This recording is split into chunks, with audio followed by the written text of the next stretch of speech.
السلام علیکم ورحمۃ اللہ وبرکاتہ۔ کیا حال ہے پیارے بچوں آپ سب کا؟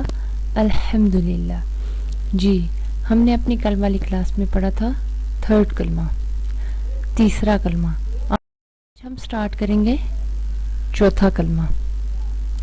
تو چلیں ہم اپنی کلاس سٹارٹ کر دیتے ہیں۔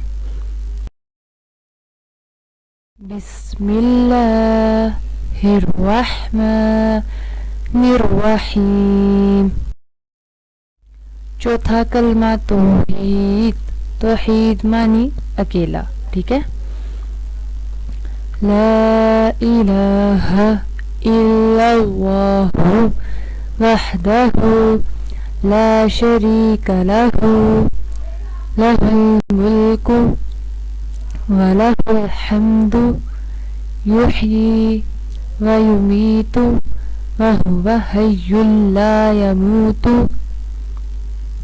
أَبَدًا أَبَدًا ذُو الْجَلَالِ وَالْإِكْرَامِ بِيَدِهِ الْخَيْرُ وَهُوَ عَلَى كُلِّ شَيْءٍ قَدِيرٌ۔ ٹھیک ہے؟ لا کے اوپر مد آ رہی ہے، اس لیے اس کو 3 الف کے برابر لمبا کریں گے۔ الہ کے اوپر، نام کے اوپر کھڑی زبر آ رہی ہے، اس لیے اس کو 1 الف کے برابر لمبا کریں گے۔ اللہ پہ الف سے پہلے کسی حرف پر زبر آ جائے یا پیش آ جائے، اس حرف کو ہم موٹا پڑھتے ہیں، ٹھیک ہے؟ وحدہ لا شریک لہ لہ الملک ولہ الحمد یحیی ویمیت وہو حی لا یموت ابدا ابدا ذو الجلال والاکرام بیدہ الخیر وہو علی کل شیء قدیر۔ ٹھیک ہے؟ تو چلیں اب ہم اس کا ترجمہ پڑھ لیتے ہیں۔ اللہ تعالیٰ کے سوا کوئی معبود نہیں، وہ اکیلا ہے، اس کا کوئی شریک نہیں، اس کی بادشاہی ہے اور اسی کے لیے تمام تعریفیں ہیں۔ وہ زندہ کرتا ہے اور مارتا ہے اور ہمیشہ کے لیے زندہ ہے جو مرے گا نہیں، عظمت اور بزرگی والا ہے، اسی کے ہاتھ میں ہے خیر و برکت اور وہ ہر چیز پر قادر ہے۔ جی تو چلیں اب ہم اس کی پریکٹس کر لیتے ہیں۔ نیکسٹ۔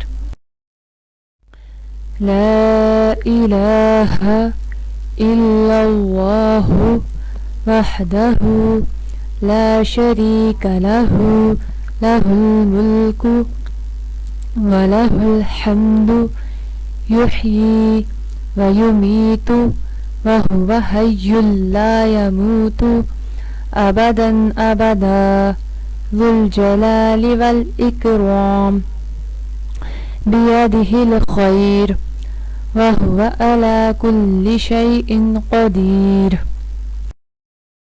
لا إله إلا الله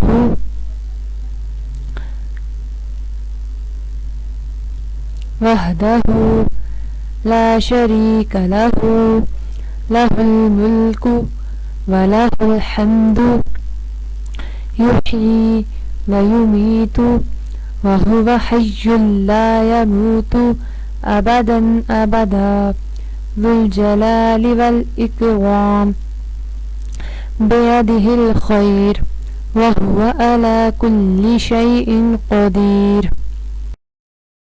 لا الہ الا اللہ وحدہ لا شریک لہ لہ الملک ولہ الحمد یحیی ویمیت وہو حی لا یموت ابدا ابدا ذو الجلال والاکرام بیدہ الخیر وَهُوَ عَلَى كُلِّ شَيْءٍ قَدِيرٌ۔ جی تو ٹھیک ہے، آپ نے اس کو یاد کرنا ہے، اپنے بہن بھائیوں کو بھی اس کی پریکٹس کروانی ہے۔ انشاءاللہ ہم پڑھیں گے 5واں کلمہ۔ السلام علیکم ورحمۃ اللہ وبرکاتہ۔